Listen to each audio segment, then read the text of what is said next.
Rame Podcast bersama Sentra Medica Hospital Minahasa Utara.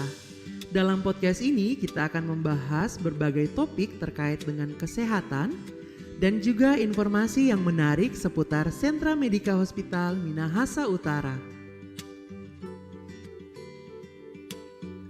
Halo healthy people, kembali lagi dalam Rame Podcast bersama Christian Tulis.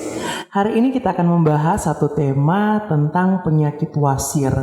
Dan sudah bergabung bersama-sama dalam Rame Podcast hari ini ada Dr. Jessie Ranti, spesialis bedah. Selamat malam dokter. Selamat malam Tia. Apa kabar dokter hari ini? Sehat selalu. Oke, terima kasih banyak dokter sudah ikut bergabung mengisi Rame Podcast hari ini.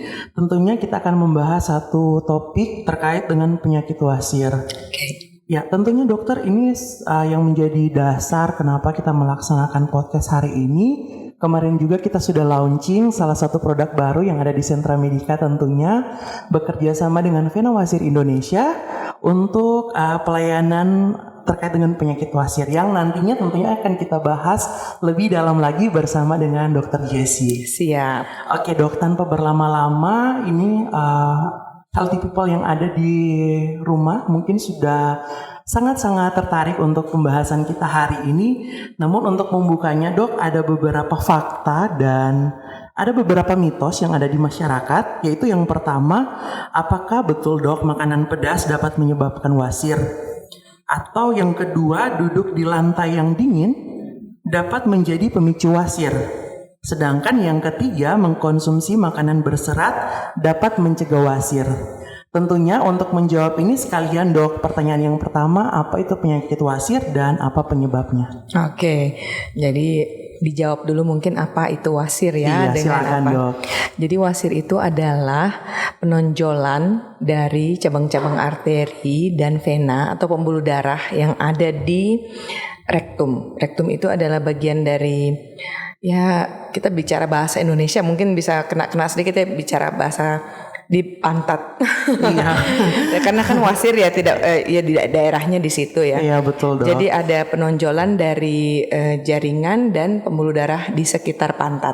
Oke, Itu baik. dari dalam dia akan keluar. Itu wasir, definisi utamanya itu.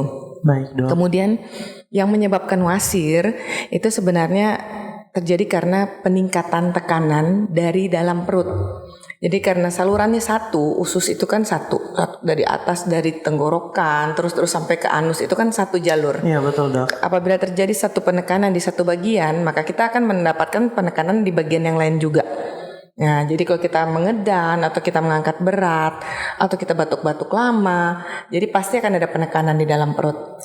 Nah, jadi bawahnya ujungnya apa? Ya wasir itu tadi. Baik, nah itu. dok. Oke, jadi penyebabnya kira-kira sudah jelas ya. Oke, baik. Ternyata salah satu penyebabnya adalah batuk dalam jangka panjang, kemudian juga ngeden ya dok.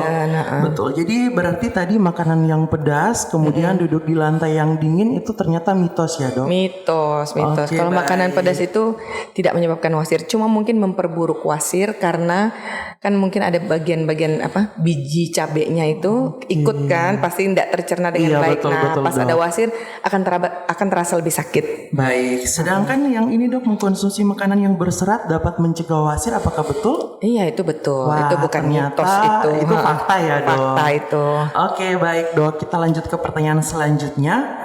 Apakah penyakit wasir ini lebih berisiko kepada misalnya perempuan atau laki-laki dan misalnya dalam usia tertentu, misalnya anak-anak kah, remaja, orang dewasa atau orang tua? Oke, jadi dalam rentang umur yang sama, misalnya dalam dewasa muda nih, tidak dipengaruhi oleh faktor luar, tidak pengaruhi kehamilan atau yang lain-lain, sebenarnya tidak ada preferensi dia akan lebih mempengaruhi perempuan atau laki-laki.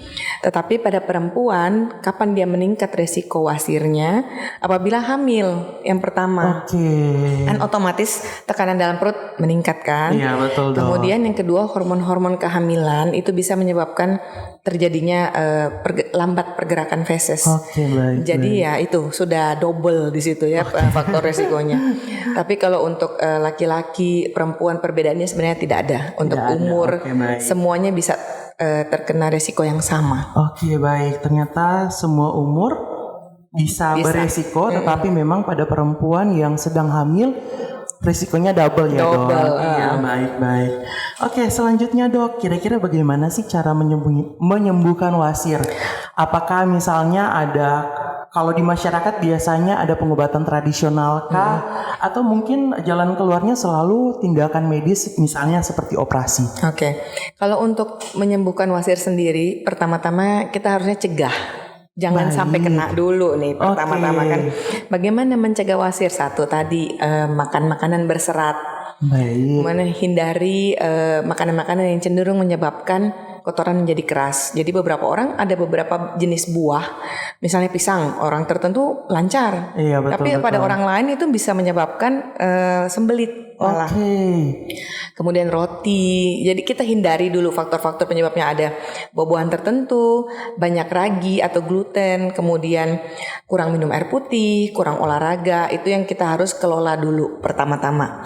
Kemudian untuk penanganan wasir, jadi wasir itu sebenarnya ada 4. Baik Di dok. grouping jadi 4. Stage pertama itu biasanya antara hanya pembengkakan saja atau perdarahan saja, salah satu dari dua itu. Kemudian stage yang kedua itu ada pembengkakan yang menonjol keluar dari anus, tapi bisa masuk dengan spontan. Oke. Jadi masih bisa tanpa ada manipulasi apapun, dia bisa masuk. Yang ketiga ini ada penonjolan, tapi harus didorong dengan tangan. Dan yang keempat sudah tidak bisa masuk lagi tonjolannya itu, benjolannya. Oke. Nah, di semua stage ini sebenarnya bisa perdarahan. Karena kan pembuluh darah kita sudah sangat menggembung, Iya, jadi ada betul, dok. sedikit saja tergesek dia pasti bisa berdarah. Nah, penanganannya berbeda di tiap stage.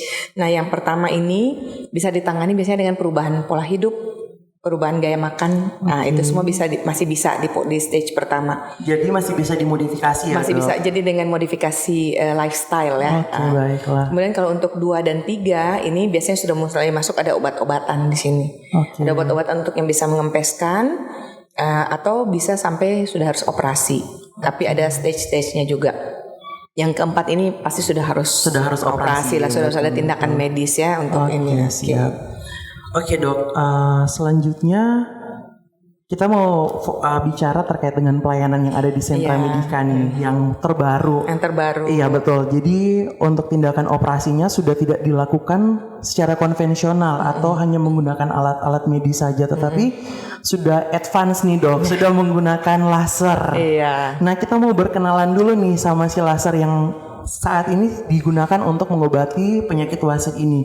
Kira-kira tindakannya seperti apa sih dok? Bisa kasih gambaran sedikit buat healthy people yang ada di rumah terkait dengan tindakan ini dok?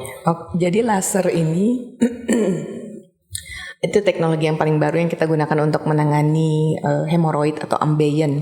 Oke. Laser itu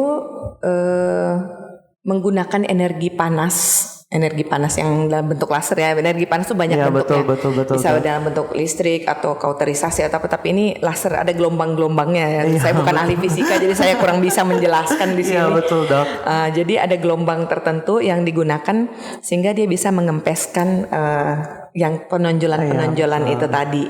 Dan laser ini sih masih agak baru ya digunakan di Indonesia, jadi agak jarang. Luar biasa ya dok. Ya bersyukur kita udah punya nih Iya, laser betul, ini, dok, betul. teknologi yang cukup maju. Oke. Jadi kira-kira gambarannya seperti itu Kira-kira ya dok. seperti itu. Nah sekarang keunggulannya, keunggulan penggunaan laser dibandingkan dengan alat medis konvensional. Kalau misalnya menggunakan teknik yang lama, teknik konvensional itu di situ kan pasti ada pemotongan. Oke. Ada pemotongan jaringan yang otomatis perlu waktu penyembuhan lebih lama, perlu waktu tidak bekerjanya yang lebih lama gitu. Kalau untuk laser sendiri yang kita unggulkan di sini adalah satu, waktu penyembuhannya itu cepat. Wah. Cepat, tidak ada pemotongan jaringan di sini. Kemudian yang kedua, perdarahannya itu sangat minimal. Oke. Kemudian yang ketiga, waktu kerjanya untuk kembali ke aktivitas itu sangat-sangat pendek. Ya betul, sangat cepat ya dok untuk Kemudian recovery. yang paling penting, nyerinya tuh sangat minimal ternyata. Ternyata nyerinya sangat minimal itu ya biasanya dok. yang paling vital ditanya Iya orang, betul sakit betul. Sakit gak? Biasa kan orang berpikir bahwa setelah operasi proses nyerinya kemudian penyembuhannya pasti akan sangat panjang. Ternyata melalui penggunaan laser ini kita bisa meminimalisir tadi untuk proses penyembuhan sama untuk nyerinya minim ya dok. Minimal. Bukan berarti nggak ada tapi Iya, minim. betul. Kita bisa lebih manage untuk ininya karena kan baiklah. dia itu tidak ada pemotongan, perdarahannya kurang. Jadi kan kita bisa handle kayak kena panas aja gitu. Oke, baiklah. Tentunya untuk lebih detail lagi, lebih jelas, healthy people yang tertarik untuk melakukan tindakan laser ini boleh datang langsung ke Sentra Medica dan nanti bisa konsultasi langsung dengan Dr. Jessie, dan juga tentunya Dr. Jessie bersama-sama dengan tim nanti healthy people akan direkomendasikan nanti ke seluruh dokter yang ada di tim Vena Wasir ya dok. Vena Wasir. Iya betul. Kalau begitu dokter, terima kasih banyak. Tanpa terasa kita sudah berada di penghujung podcast kita hari ini. Terima kasih banyak untuk waktunya, penjelasannya sangat detail, kemudian sangat membuka wawasan tentunya. Dan terima kasih dokter. Kalau begitu sekian podcast kita hari ini dan kita berjumpa lagi di podcast selanjutnya. Selamat malam dan sampai jumpa. Salam sehat.